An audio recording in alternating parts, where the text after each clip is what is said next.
Hello, I'm Philip Stoughton. I'm at Electronica 2024 and I'm joined by Lou from IMI. Lou, pleasure to meet you. We actually met earlier in the lift and we were polite and nice to each other, so it was good. You've been 4 or 5 months in the job. You were working for IMI as a consultant before. What have you seen? What are you thinking in terms of plans? You took over a pretty tricky time, so it's certainly been exciting, shall we say? Yeah, it's tricky. I think geopolitically, right? And not going to get less so. No, it's not going to get less so, and I think it's tricky even from a market perspective. So especially in automotive, trying to figure out what's going to happen and where it's going to happen, because that's important. And it was tricky at IMI, right? Yeah. Because IMI had a guy that was the CEO and really the father of the company in art, and he was there for 20 plus years. So coming in, I knew I had to make a bunch of changes, and I had to make those changes fast, and so that people would not have to suffer through a long process. So I think we're at the end of it now. Really? We went over the last 5 months and made a lot of important changes to the organizational structure, to the people in some of the critical positions, and to our footprint. Right? And I think the footprint one is the first one I want to tackle, because I think when I look at what we used to do in the industry, which was chase low-cost labor around the world and focus on wherever it was cheapest, to a pendulum swing towards regionalization, pendulum swing which is probably going to go further towards protectionism beyond regionalization, and we need to be thoughtful about that. How do you redesign your footprint to reflect a better solution that is maybe a little bit less China-centric, and then how do you look forward to actually have a solution that's agile enough to deal with whatever's coming next? Great question. I'm a person that likes fewer, larger facilities, sites, because I think they can be more competitive, less overhead, and overhead is a hard thing to tackle at a small site. And if your overhead at a site is any higher than say 9%, you'll really struggle to compete.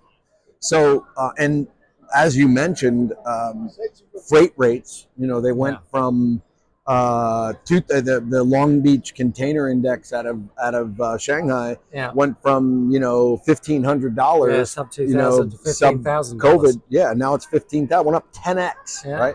So that really hurts when you're building what are larger sub assemblies for customers. So I think now where we are in Mexico, the USMC pact was written by Trump, right? So hopefully he's going to respect that. So you hope that, because it's kind of NAFTA too. It is. So I'm hoping that just gets left alone.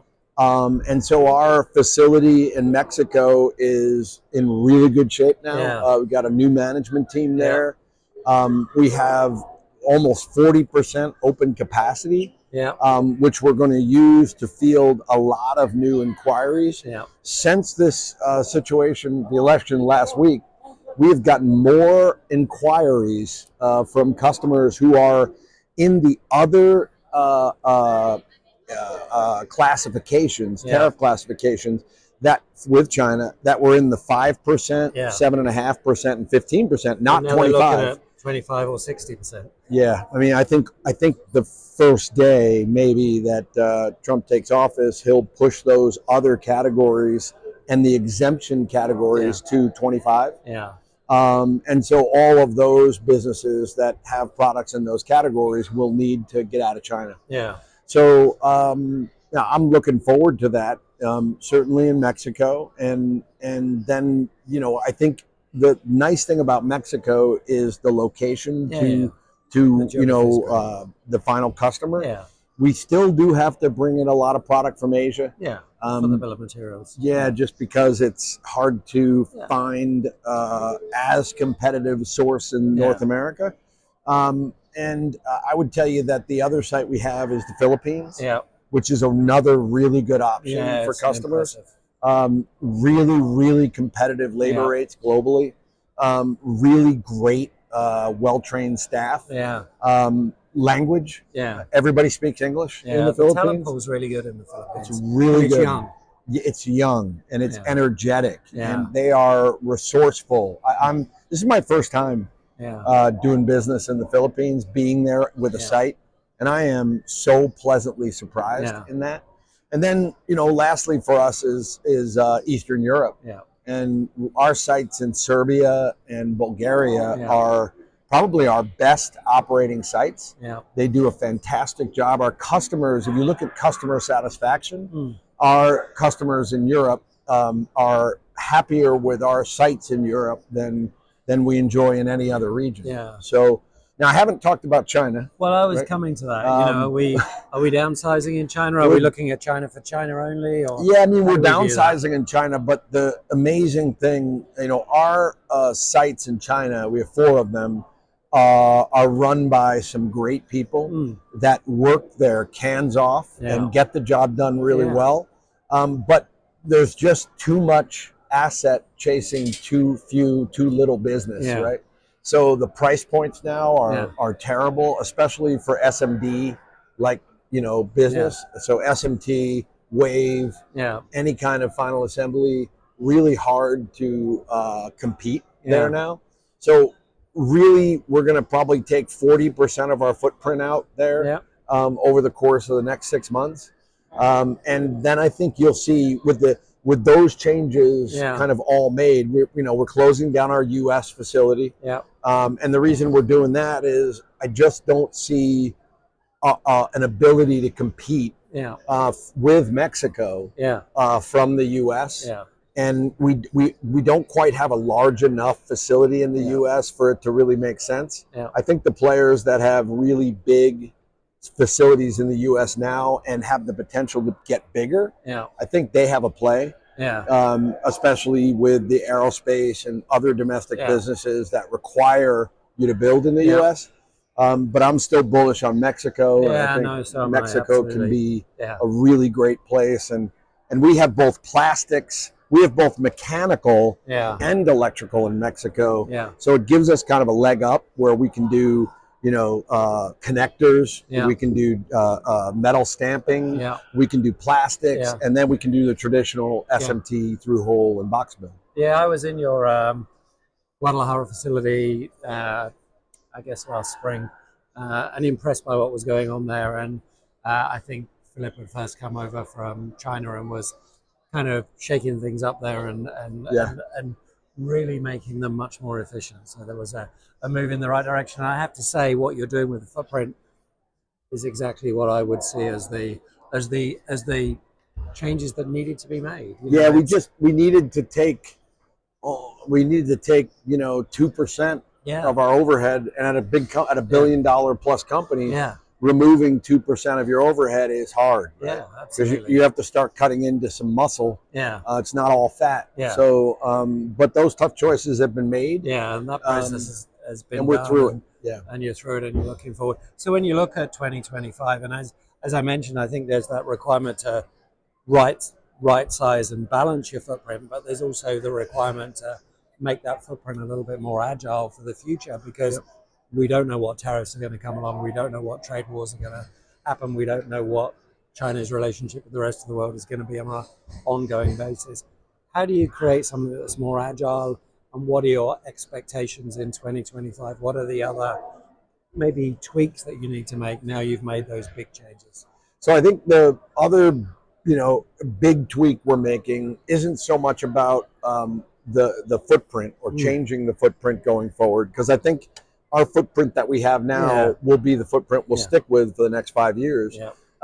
It's things like sourcing. 70% of the value we bring our customers is purchased outside our buildings, right? So you can't underestimate how important it is to be good at doing that, right? And I think a lot of EMS companies don't put enough focus in investing in the very best people, the most experienced people, the most aggressive and hardworking people.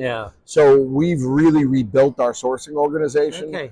with people that are from my past, both mechanical and electrical. And I think we have a really good team in place that now is going to challenge our customers. So every time our customers give us a BOM or an RFQ, our sourcing team, together with our sales and program management teams, are going into the customer and challenging them on every single aspect of the BOM, right? To help educate them about what components they should be or could be using, right? Don't use that. There's a single source. Don't use that. It's going to go obsolete. Correct. Yada, yada, yada. Yeah. But what we're also finding in the supply chain is digital transformation. We're seeing much better tools. So actually having a more aggressive team, but actually giving them the right tools. Them some of those new tool set. I mean, is really Silicon exciting. Expert. I don't know if you know Silicon Expert, but I'm a believer, and I'm a guy that says, everybody's got to have that. All of our key sourcing people on the electrical side need to have that. And then there are similar tools on the mechanical side, but the mechanical side really is about people knowing. And some of that's me, right? I've been doing business in the mechanical world for 40 years. So when it comes to injection molding and plastics, that you would need to know to make alternative suggestions to customers. Because some customers say, oh, geez, I need to use a polycarbonate. I'll go to Lexan. It's the name they know. Right? Where there are multiple other suppliers out there that can be not 10% better in cost, but 40% better in cost, right? Wow. So these are things that's game changing. It's game changing, and you got to know this stuff, right? And you have to not be shy. Because sometimes a customer's first impulse will be, quote the BOM we gave you, right? And then you have to say, okay, I'll quote that BOM, but then I'm going to show you some alternatives, and I'm going to put a value on each of those alternatives.